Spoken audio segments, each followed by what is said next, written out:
ጤና ይስጥልን። ይህ አቢር ሚዲያ ነው። ዛሬ የተሰሙ ትኩስና አዳዲስ መረጃዎችን እንሆም። የኢራን አብዮታዊ ኃይል በዩኤስኤስ አብርሃም ሊንከን ላይ የሚሳኤል ጥቃት መሰንዘሩን አስታወቀም። የኢራን አብዮታዊ ኃይል በሰሜናዊ ህንድ ውቅያኖስ ላይ በሚገኘው የዩናይትድ ስቴትስ የባህር ኃይል የዩኤስኤስ አብርሃም ሊንከን የአውሮፕላን ተሸካሚ መርከብ ስብስብ ላይ መጠነ ሰፊ የሚሳኤል ጥቃት ማድረሱን የሀገሪቱ የመንግስት መገናኛ ብዙሃን ዘግቧል። አብዮታዊ ዘቡ ጥቃቱን ኦፕሬሽን እውነተኛ ቃል ኪዳን 4 በሚል ስያሜ ለተጀመረው ወታደራዊ እርምጃ አካል መሆኑን ገልጿል። ጥቃቱ የአሜሪካ የባህር ኃይል ተጨማሪ ጉዳት እንዳይደርስበት ከአካባቢው ለቆ እንዲወጣ አስገድዶታል እየተባለ ነው። የዩናይትድ ስቴትስ ባለስልጣናት በበኩላቸው የቀረበውን ይገባኛል ጥያቄ ሙሉ በሙሉ ውድቅ ማድረጋቸው ተሰምቷል።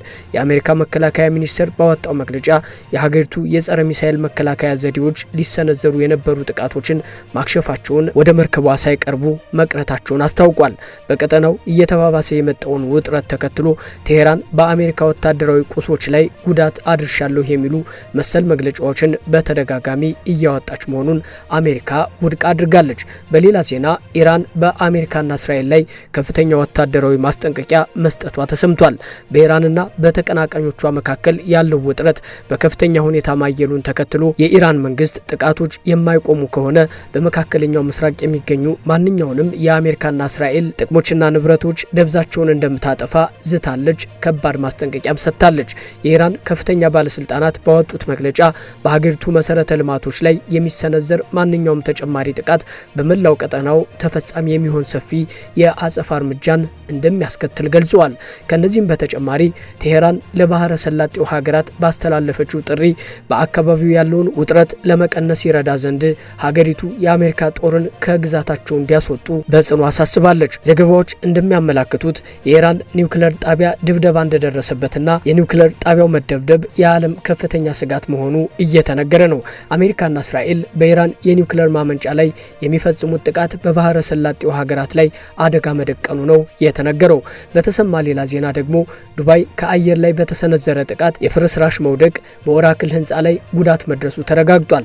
በዱባይ የጸጥታ አካላት ከአየር ላይ የተሰነዘረን ጥቃት ማክሸፋቸውን ተከትሎ የጥቃቱ ፍርስራሾች በዱባይ ኢንተርኔት ሲቲ በሚገኘው የኦራክል ህንፃ ላይ መውደቃቸውንና የአደጋ ጊዜ አገልግሎት ሰጪዎች በስፍራው ምላሽ መስጠታቸውን የከተማዋ ባለስልጣናት አስታውቀዋል ተብሏል። የዱባይ ሚዲያ ቢሮ በኤክስ ገጹ ላይ ባሰፈረው መረጃ ባለስልጣናት በዱባይ ኢንተርኔት ሲቲ በሚገኘው የኦራክል ህንፃ ግንባር ላይ ከአየር ላይ የተሰነዘረ ጥቃት ፍርስራሽ በመውደቁ ምክንያት ለተከሰተ አነስተኛ አደጋ ምላሽ መስጠታቸውን አረጋግጠዋል ብሏል።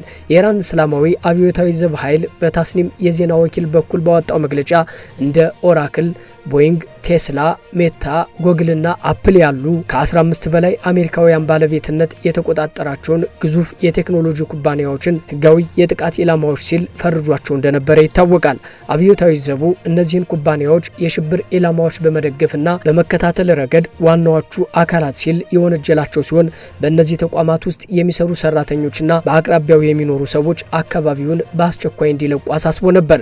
ኢራን ይህን ዛቻ የሰነዘረችው በከፍተኛ የፖለቲካና የመከላከያ መሪዎቿ ላይ የሚፈጸመውን የታቀደ ግድያ ለመመከት እንደሆነ የገለጸች ሲሆን በዱባይ ማሪናና ኢንተርኔት ሲቲ የተከሰቱት የፍርስራሽ መውደቅ አደጋዎችም ከዚሁ ዛቻ ጋር ተያይዘው በስፋት እየተነገሩ ይገኛሉ። ኦራክል ኩባንያ ኢራን አጸፋ ወስድባቸዋለሁ ካለቻቸው 18 የአሜሪካ ኩባንያዎች ዝርዝር ውስጥ አንዱ መሆኑ ይታወቃል። በኢራን የኒውክሌር ማመንጫ ላይ የሚፈጸም ጥቃት ዓለምን እያስጨነቀ ይገኛል። ኢራን በኒውክሌር ኃይል ማመንጫ ጣቢያዋ አቅራቢያ ለአራተኛ ጊዜ ጥቃት መፈጸሙን አስታውቃለች። የኢራን አቶሚክ ኤነርጂ ድርጅት የቡሻህር የኒውክሌር ኃይል ማመንጫ አካባቢ ጦርነቱ ከተጀመረ ዛሬ ለአራተኛ ጊዜ ጥቃት እንደደረሰበት ገልጿል።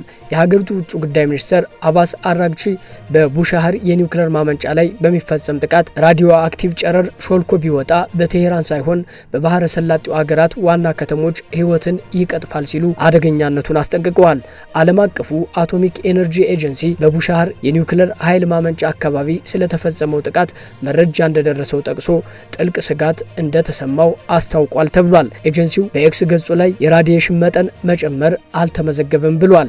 ኤጀንሲው በኒውክሌር የኃይል ማመንጫ ላይና አካባቢዎቹ ጥቃት እንዳይፈጸም ያሳሰበ ሲሆን የኒውክሌር አደጋ እንዳይፈጠር ከፍተኛ ጥንቃቄ እንዲደረግ ጥሪ አቅርቧል። ከአቢር ሚዲያ መረጃዎችን እነዚህን ይመስሉ ነበረ። በሌሎች መረጃዎች ተመልሰን እንመጣለን። አብራችሁን ስለቆያችሁ